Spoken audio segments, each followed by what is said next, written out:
If authenticity derives from the Greek for personal achievement, it's useful for us to examine not just what authenticity looks like, but how we go about achieving it.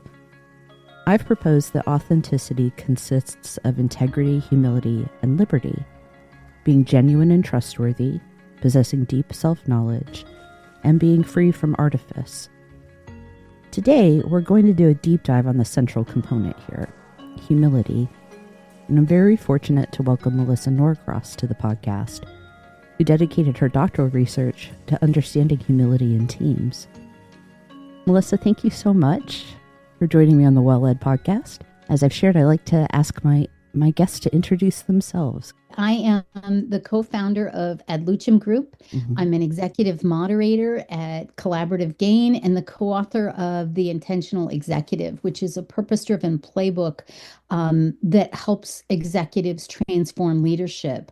I leverage about 20 plus years as a strategy executive, coaching and developing leaders to deliver extraordinary results while building highly engaged and collaborative teams. I think in short, you can say I've been living in the trenches and I have been an observer of other people who have done an extraordinary job and sometimes a terrible job living in those same trenches. Yeah, we learn from both, don't we? Absolutely. Which is kind of, I think, a good bridge, a wonderful natural bridge to this first thought question I have. You know, humility, I believe, has sort of two sides. That there's understanding my abilities and my strengths, but then humility also allows me to become very intimate with my gaps or my weaknesses as well. So before we really dive into that, I would like to know how you have in your work, how you've defined humility before I go rushing down a particular topic.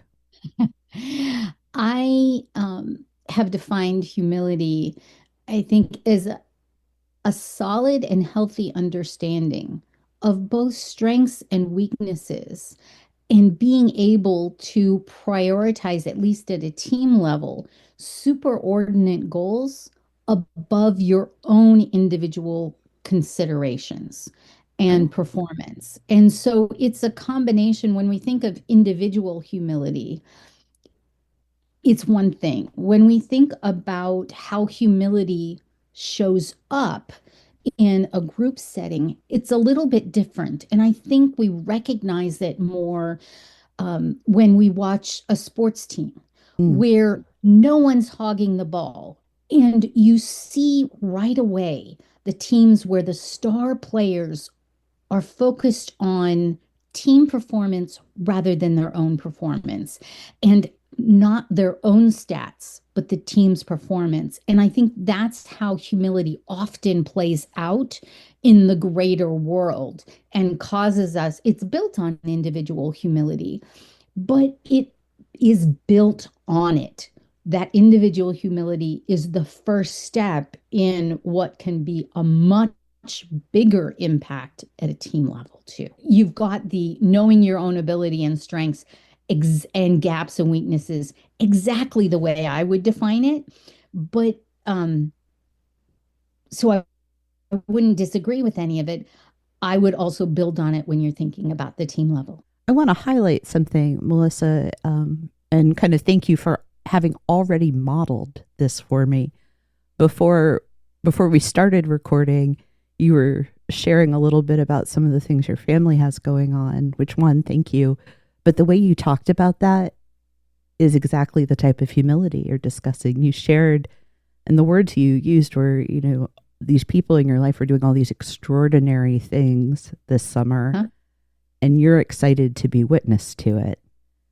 Yeah. That's the humility that you're sharing, that you've defined for us. And I like that a deeply personal example like that, like a parent being excited for a child or a child being excited to see what a parent's going to do in, you know, with their time. That's something that even if we don't have formal leadership or depending on the nature or makeup of our team, many of us have that experience. So it makes Yes. what we're talking about very real. So thank you for having already been a really good role model of that. Well, I think we see it at work and in teams too. Mm-hmm. Leadership isn't about the position you're in, it's about the impact and the ripple effect you can have on others. Yes. And the ultimate judge of whether your humility is playing out is, are you good at giving the assist for other people? Are you good at helping them achieve their best or nurturing sort of the greater collective by how Mm-hmm. you show up? Can you identify their strengths and play to them? Can you appreciate their strengths and weaknesses? Can you collaborate together to create that? And for me, the big thing is being able um, to make the most out of your very limited resources, Mm-hmm. and that's what requires humility, and that's the ultimate gain from humility. Yeah. I like that a lot. I like that very much. So let me be wise and redirect us back to this Sure. idea of abilities and gaps. Uh-huh. Um, how do we go about discovering both of those? Those can be challenging, Right. and I think it's much easier to assess someone else's gaps and weaknesses, Okay. um, and strengths than it is to reflect on your own. Yeah. Often they're invisible to you. You don't know, you think what you're doing is extraordinary or normal, Yes. depending on, and it may not be. Like the things you think are not even a thing. We all have colleagues we work with that if your project is in trouble, they are the master of figuring out how to make it work. You go to them because that's their superpower. Mm-hmm. Often they think that's not even a thing. They're busy working on other things. They don't realize that superpower is a thing. Um, and I think that's why the things we need to identify those gaps, strengths, abilities, weaknesses, and make that assessment, we need a few things. We need solid peers around us Yes. who can be a good mirror for us, not a Mm-hmm. funhouse mirror that sort of shows us a skewed perspective, but a good mirror. And we have to be able to look into that and see that, to respect their opinion, to understand. My favorite adage is, I don't know who discovered water, but it certainly wasn't the fish. We're not going to discover our own strengths and Mm-hmm. weaknesses in the same way that others see them. So we need other people around us.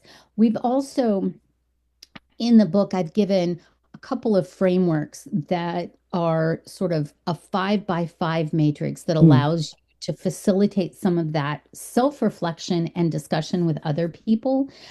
But ultimately, I think it comes down to whatever framework you use, you still need outside people who can look at you and see the things you can't. Yeah.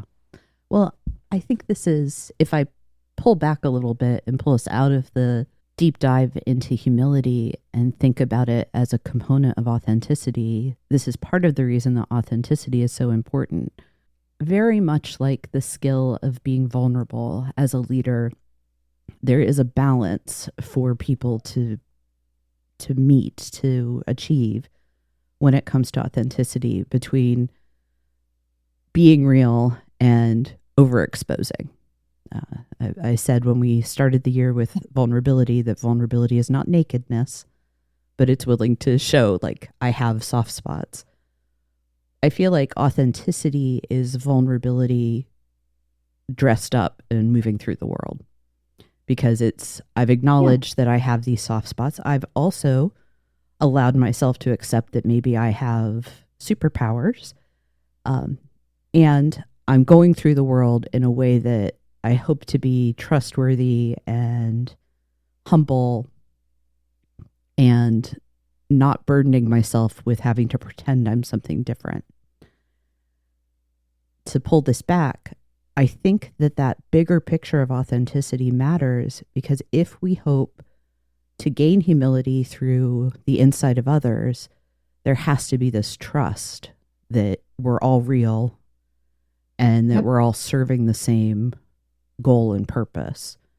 And Yeah. without that, any feedback that you receive, any reflection that people give you of what you're doing well or where you have opportunities,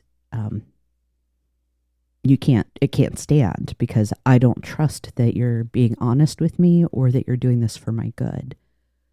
And Yep. I would say the leader has to be the person to start with that modeling of authenticity and openness to gaining the knowledge that leads to humility. I think that's right. I think sort of step one isn't necessarily authenticity, but it's trust Mm-hmm. and its intentions. We have to start from a place that's sort of, to quote an overused phrase, that's psychologically safe, Mm-hmm. but sort of beyond that, we have to start with, I know you intend the best for me, and you're focused on that you want us collectively to be better together. And that trust builds up slowly over time. There Mm-hmm. is no fast track to that. And it's everything you do, everything they observe. It's not what you say, it's how you show up every day. And Mm-hmm. the more consistent you are, the faster that will expand.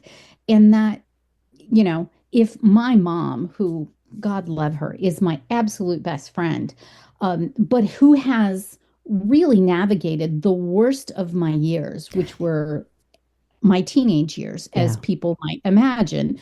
Teenage girls are not the easiest thing to navigate. Um, and she was incredibly gracious during that time, but never failed, both leading up to that point and beyond, to demonstrate that she's showing up first and foremost with my best interest in mind, with that good intention, and that I can trust her in every action to do that. And when she makes a commitment to me, she honors that. Mm-hmm. And there's never any backtracking on that. And if there is, she's very forthright. I think the other thing that I notice about leaders, which is a good litmus test about whether they're able to do this, is the phrase, I don't know. If Yes. you hear that phrase, then it's a good indicator. It's not the final test. But if you never hear that phrase, you know you could have a problem. It's sort of that caution light, that engine light that goes on your dashboard that says, Mm-hmm. beware, this is not, but you have to admit when you know and when you don't know, when you can discern and when you don't know, and when you can't discern.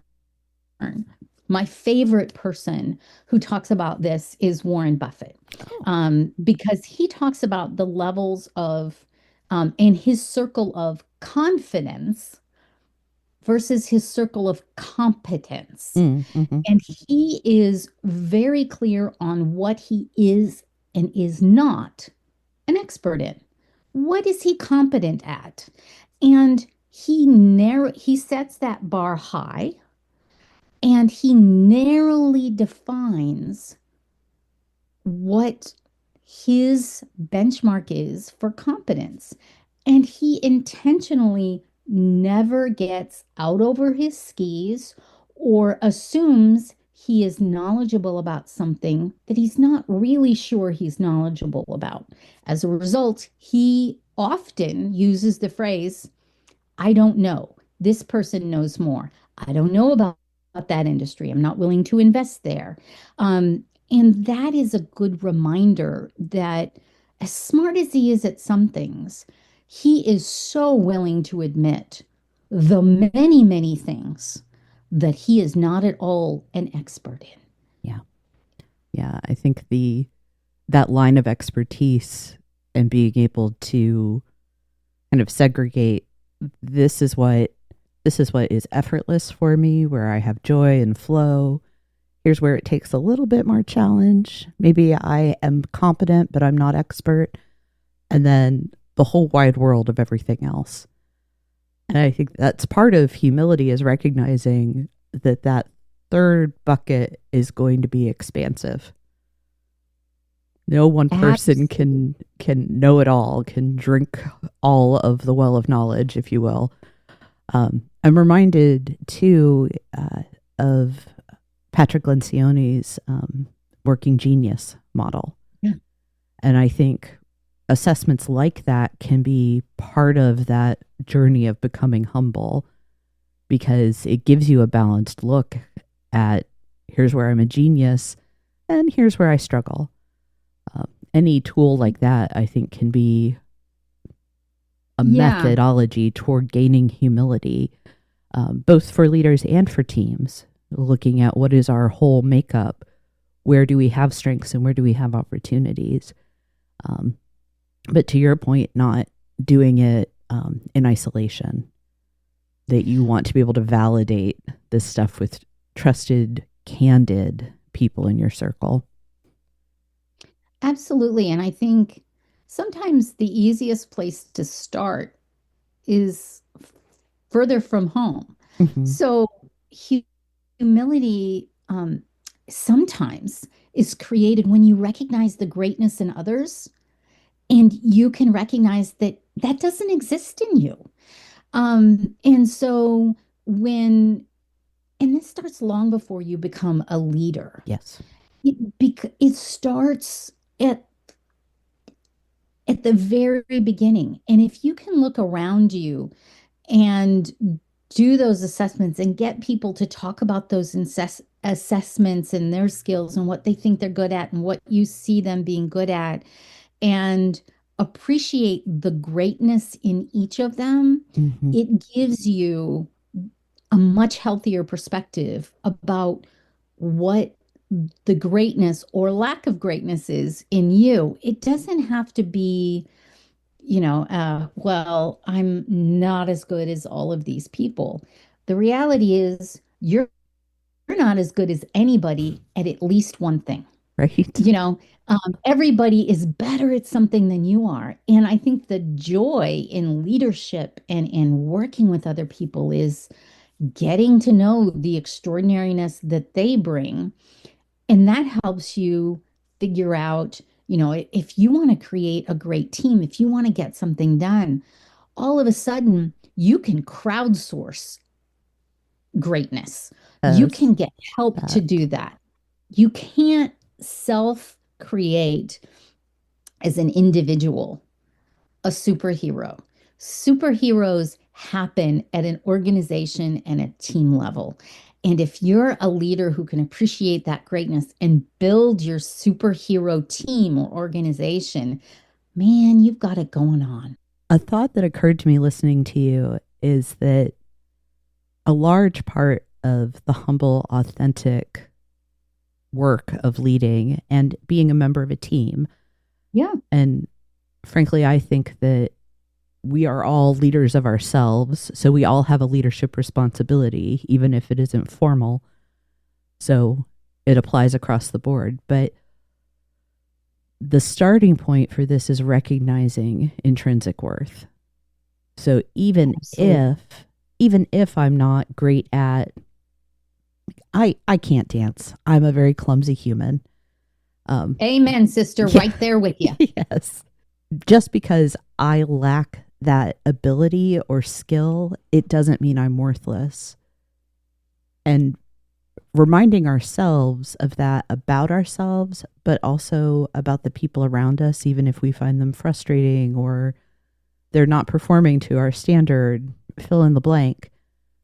We all have a baseline of being worthy because we're here. Mm-hmm. And even if your humility, your being humble or coming low gets you to that point, you can't go deeper than that. You have worth. And I think that's an important place for us to always start in these conversations, especially when we're talking about skills, because we do tend to do a comparison across all the things, whether it's education or past experience, Sure. or how well, you can do a spreadsheet versus what mine look like. Because we play this game of comparison, we have to remember that we all come with the same serving of worth. Yes. And even in the face of being great at something or really struggling or failing to do another thing, part of humility is recognizing the reality of who you are. Authenticity is being that person out in the world. Leaders need to acknowledge that they and their employees are valuable. Intrinsically, their humanity gives them worth, and the other stuff is just trappings around it. Mm-hmm. So if somebody is not performing well, you can still be authentic and humble and bring them that difficult feedback without detracting from who they are as a human. Absolutely. I think sometimes people confuse humility with worthlessness. Yes. And they are not the same things. Exactly. I also believe that everyone is extraordinary, period, full stop. If you don't see how an individual is extraordinary and what their superpower is, you need to keep looking. Yes. Because you've missed it. Now, it may be that that individual or person isn't a good fit for this role, skill set, whatever.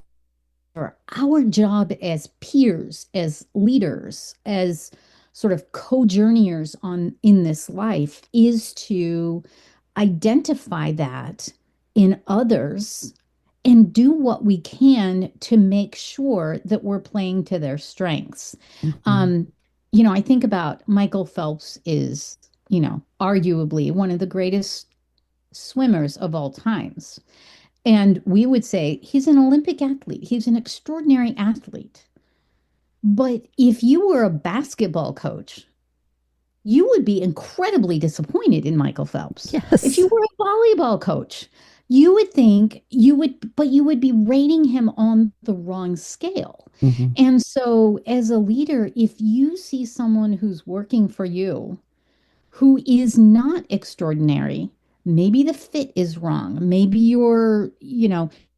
maybe their fit is wrong. And part of your job is to help get them into the right spot. Maybe it's in your organization, maybe it's not.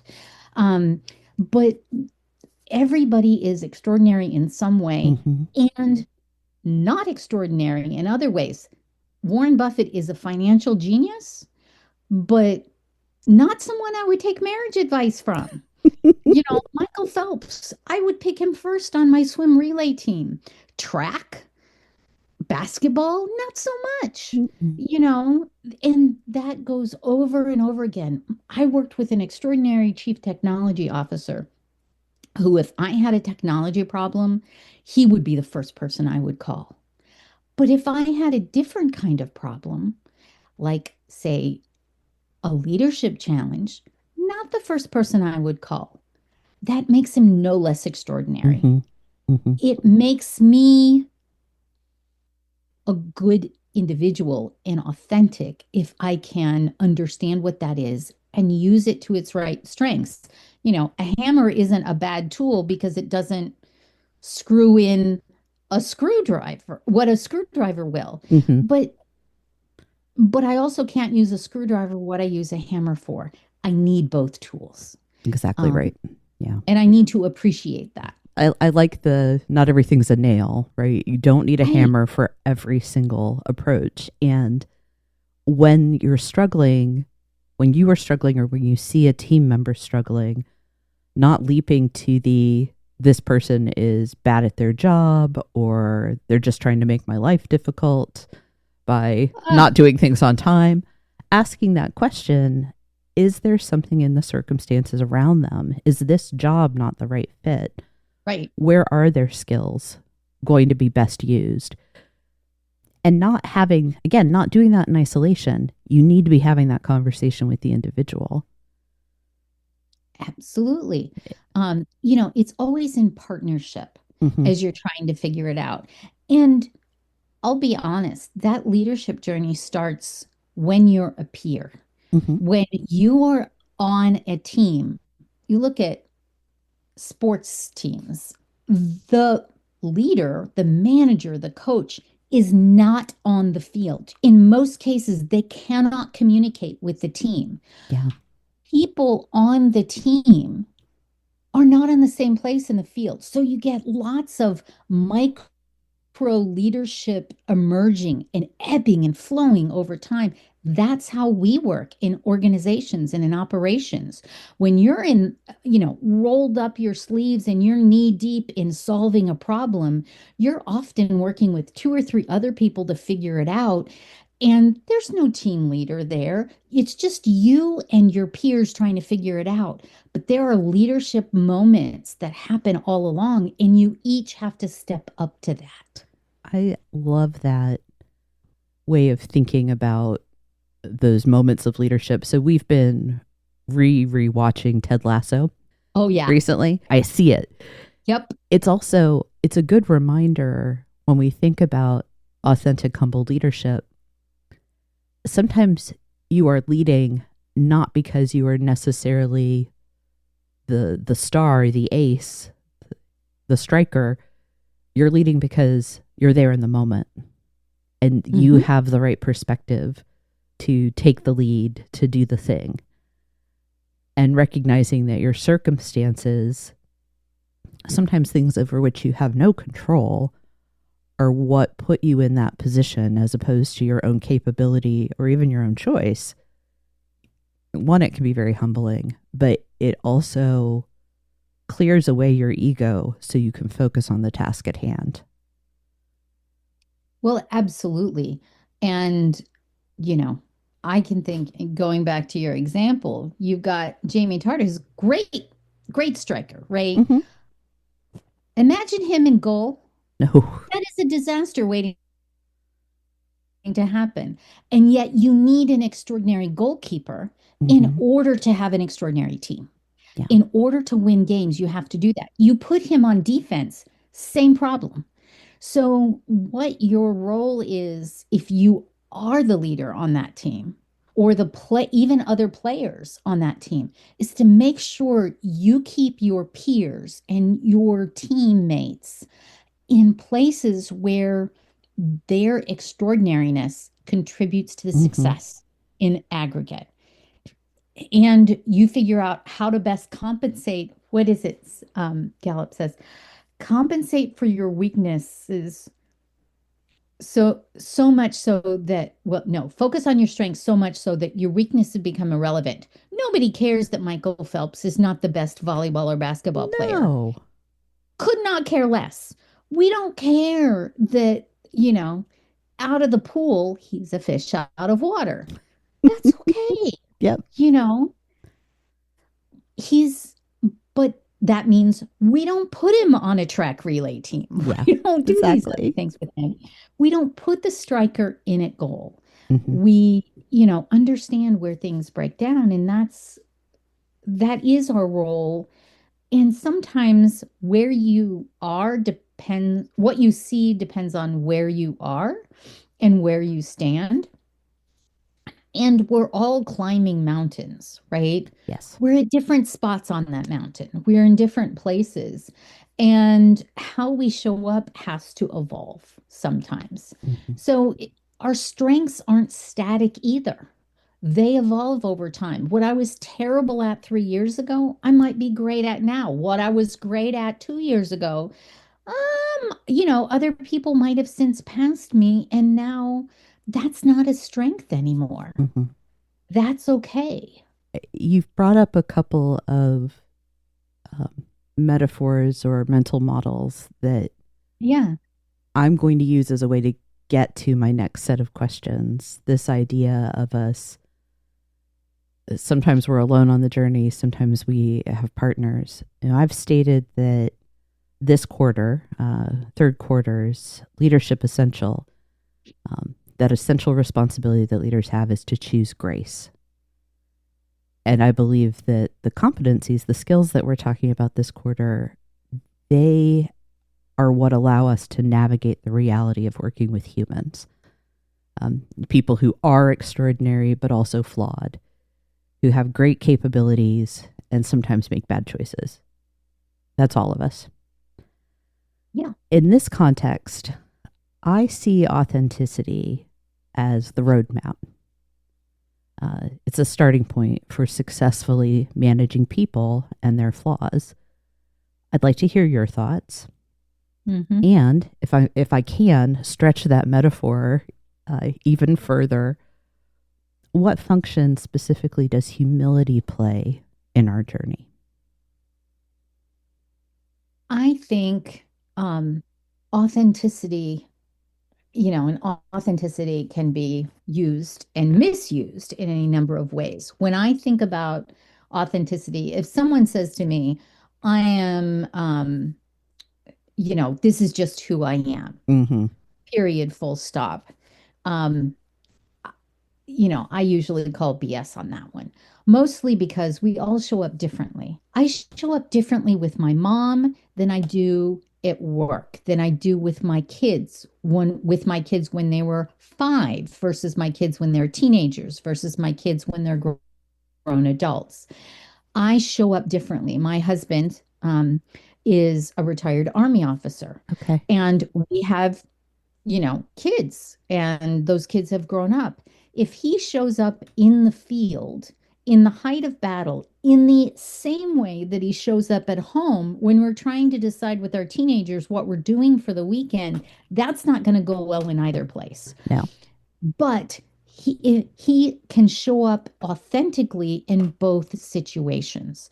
So there's that aspect of authenticity also acknowledges, you know, it lets you be you, but it lets you be the you for the situation. mm-hmm. Um, I also think part of authenticity is being real about what your own weaknesses are. Yes. Part of that humility is owning where I'm just terrible. Like it's not my strength. And making myself vulnerable in that situation to say, I'm not perfect. And this is where I know I fall down. We all are, good at things, but nobody ever gets up in the morning, takes a shower, and says, I'm going to go out and be a jerk today. Everybody leaves their shower, gets dressed, has their coffee, and thinks, I'm going to be the best version of me I can be. Sometimes we do well, sometimes we don't. Sometimes we do as well as we can, but it's not a situation that we're strong in. And that authenticity and humility combination allows us to be open to the fact that we may trip. And if we do, we're going to figure out what are our plans to do it. But we also have to have demonstrated enough grace with other people Mm-hmm. that we know they didn't get up every day to do a terrible job or to be a jerk.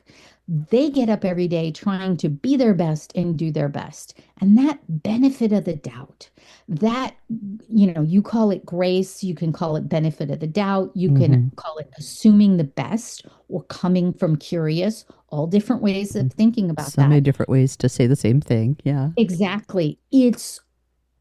That is always how you then shape how you interact with them, which is their model for how they will interact with you. And it allows you to flex as a team. It allows you to flex as a partnership to get better, which unlocks your ability to operate at the very maximum of your capability because we all are on a journey. Curiosity and eagerness to learn are such great indicators of authentic, humble living. Yep. just in general, but especially in leadership. A leader who doesn't just say, I don't know, but then goes on to say, can you teach me? Can you explain this to me? That's somebody that, well, one, I'll follow, and two, is doing that work to know themselves and to put what the goal is, what you're trying to accomplish first. Absolutely. And I think That that's, superordinate goal matters yes, more than anything else. There's exactly. nothing like um a what nothing unifies a team more than a common enemy. But if Yes. the common enemy is a problem to be solved, Hmm. you want to get, I started out as an engineer, sort of developed in the workforce and at college in this pile of engineers who fell in love with solving problems. And when you are excited about solving a problem and working together with other people and no one knows what the solution is, it unifies you. Hmm. And you have that humility, and you find that the humbler you are about your approach, the more likely you are to solve harder problems faster, better. And what's more fun than that? It's fresh on my mind because I don't record all of my guest calls in order. So Sure. we're speaking to the future. This episode will come out in July. It's currently May, and my April focus was on clarity. Uh-huh. And I believe there are some key facets of clarity that are important for leaders to examine, understand, be able to speak to. And the first of those is clarity of purpose. When we are clear about our purpose, whether it's a particular purpose, like what are we trying to accomplish with this one project, or what are we trying to accomplish by the end of the day, or a big defining purpose, like what is my leadership story? What do I want for the people that work for me? That purpose lets all the other stuff fall away. And Mhm. you can set ego aside. You Yep. can put your players in the right roles. If everything is driving toward this is what we're here to do, whether it's solve a problem, um, manage contact with the enemy, uh, to have a great day, to throw an amazing party, whatever your purpose is, that lets you come at the work when it is the first thing in a way that is just you, just yourself, and invite everyone else to do the same.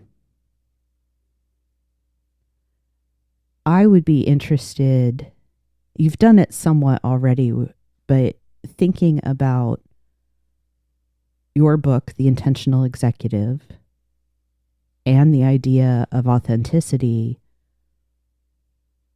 what does intentional authenticity look like in the day to day? I think I think you nailed it a little bit with the purpose.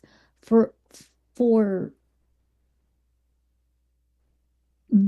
all of the other factors, if you peel everything else away, ultimately purpose is the most powerful thing you can have, Mm-hmm. because you can tolerate a lot of misery if it's in service of a greater purpose. Mm-hmm. You can tolerate a lot of hards, a lot of unknowns, a lot of questions, a lot of challenges.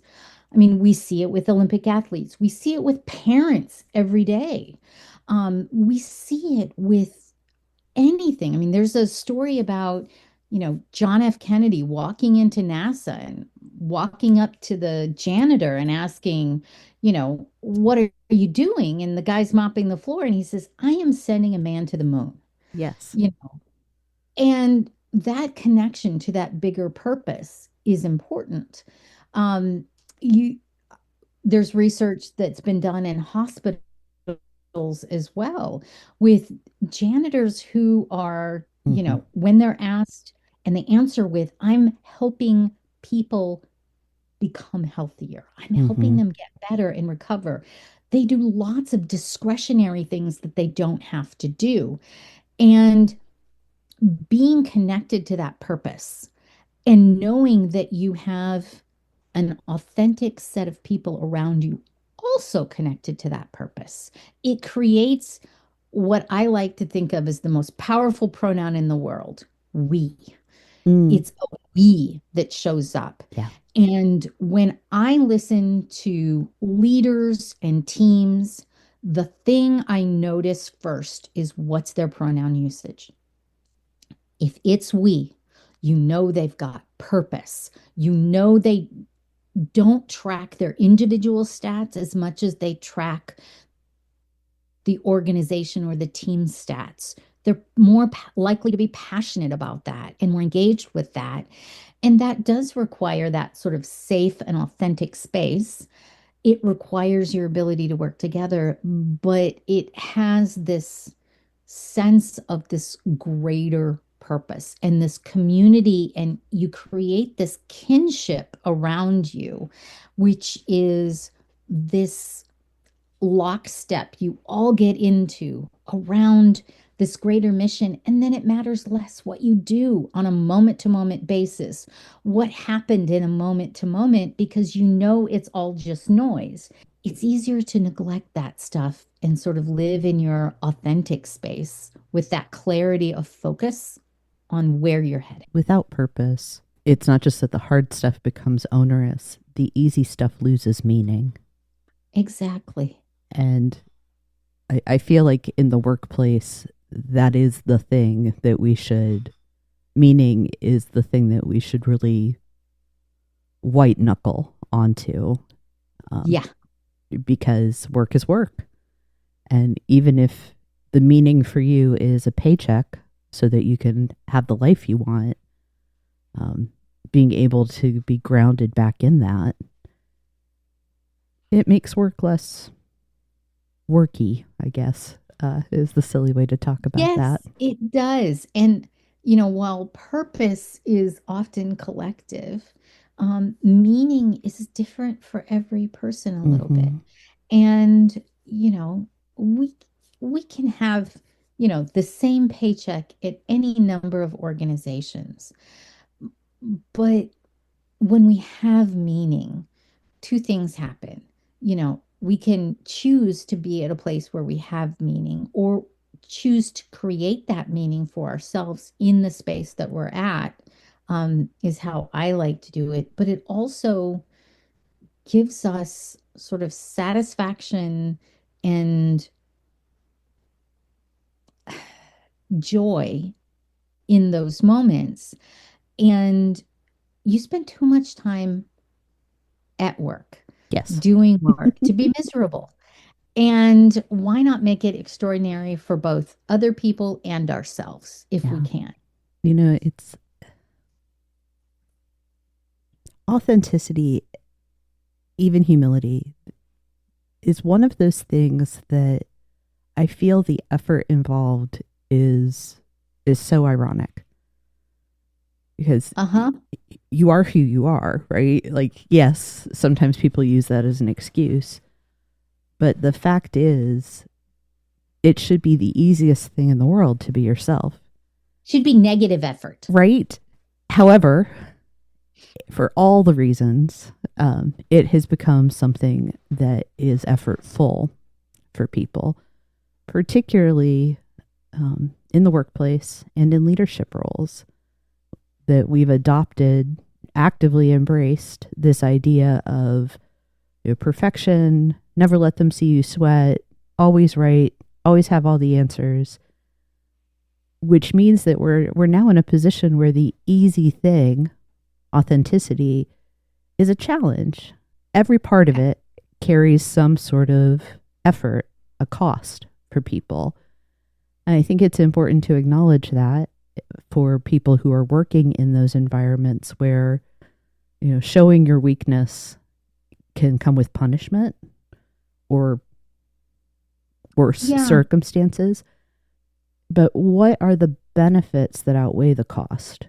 If there's a friction point in being your authentic self, ask and start problem solving that, looking for is this really the barrier or is it something else? Have I not looked for the third path where it's neither this nor that, Mm-hmm. but some third way of being? Because 99% of the time, it's that you haven't been creative enough in looking for the solution. And my favorite story about creativity and innovation is the story of Dr. Seuss being challenged by this colleague of his who was trying to teach young people how to read. And at the time, the only readers available for kids to learn to read were these terrible books and the best ones were the Dick and Jane, but they still weren't that compelling. And this guy said, look, I challenge you to write the most compelling book you possibly can using only these 50 words that are the most common 50 or 100 words in the English language that is so compelling that a first grader learning to read cannot put it down. It's almost addictive. And that's how he began writing the books the way he did. That's how we got Dr. Seuss, because they upped the level of innovation and arguably it helped him become his better authentic self. It wasn't the kind of things he was drawing or writing before, but when he constrained the problem even more, he got innovative, and lo and behold, it was a much better solution. So Mm-hmm. that's where I think we need to engage our creativity to figure out how do you be your authentic best self? And sometimes that's when the challenge for us comes into play. And that's where I've seen my team members really shoot through the roof in terms of their performance, their happiness, their ability to scale to the next level, is they were being artificially stuck by something that when they shifted their way of thinking a little bit, all of a sudden they were happier. And when they were happier, their performance was better and the organization was happier and they fit better too. Yeah. So, I think back to what you shared about your husband, this yeah, idea that, an Army officer isn't necessarily going to show up the same way at home as he will in battle. And both of those things are true. Both of those are authentic to this yeah. person. And when we find ourselves in those moments of, I fear I can't be authentic, one of the things that I can ask of myself is, am I being inflexible? Have I decided that I should be able to show up at work the way I show up Saturday night at my best friend's? And Right. because I don't have that, I don't feel that that's appropriate. Have I just gotten rigid because I want to feel more relaxed and carefree where the circumstance may not call for it?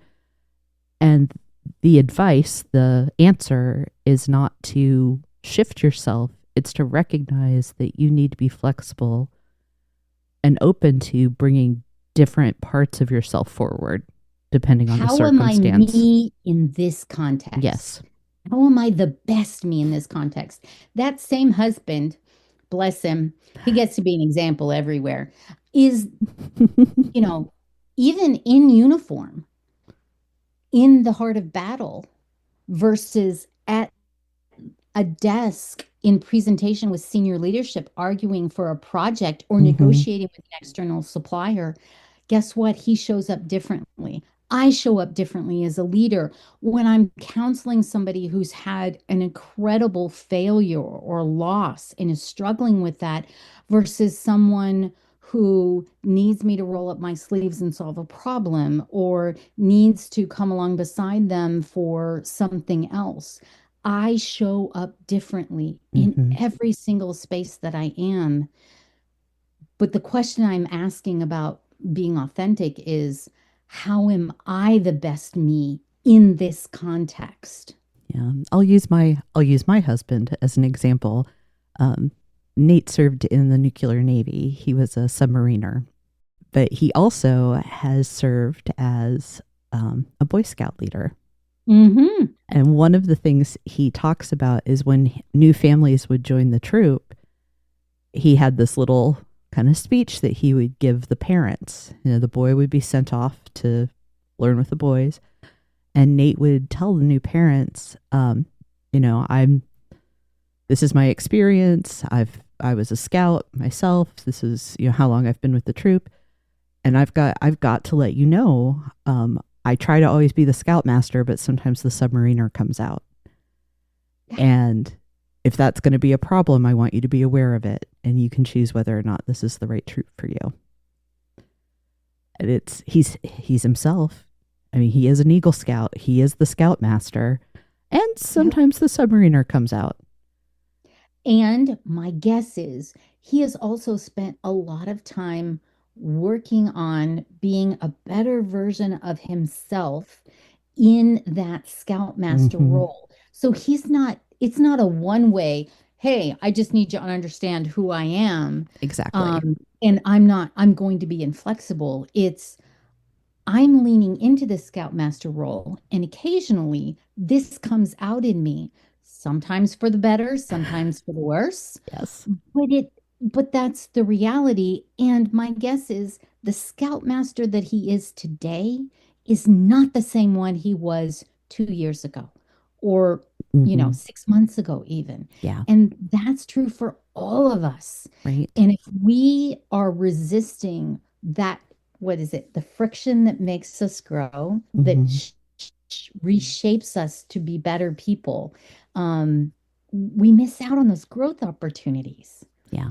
Well, I think we need to be open to the possibility, because we all contain multitudes, if I could be a little cliche, that those elements of yourself that maybe aren't appropriate for the moment, you're not suppressing them.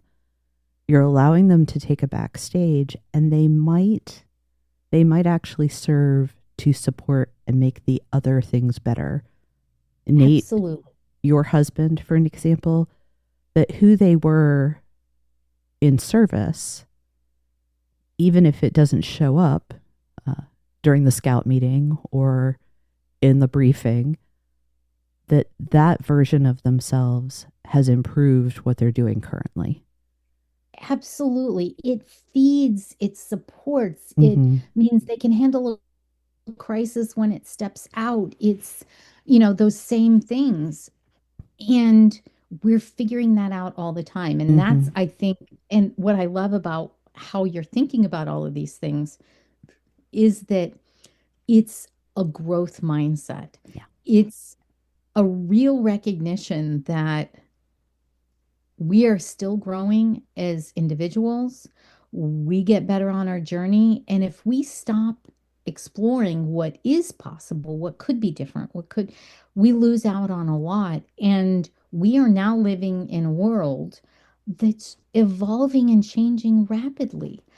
And the mental models, the approaches, the other things that we've used in the past, some will serve us well, some needed new components to be added to. Some of them will need to be new entirely. And if we're not leaning into that and figuring that out as we go along and growing in it, we're missing an opportunity, and we will no longer be the extraordinary leaders that we could be. Agreed. I can't agree. Of ourselves, of other people, of our organizations, of our teams. Yeah. I love this as kind of the period on the sentence of our conversation, that real authenticity made up of humility and other components of who we are evolves. That your authentic self today may, even should possibly be different a week, a year, a decade down the road. And one would hope so. I would hate to be the same person I was at 16. Oh my goodness. I've been at least 50 different people since that time. Exactly. Or just starting my career. Every few years I look back and think, I didn't know anything then.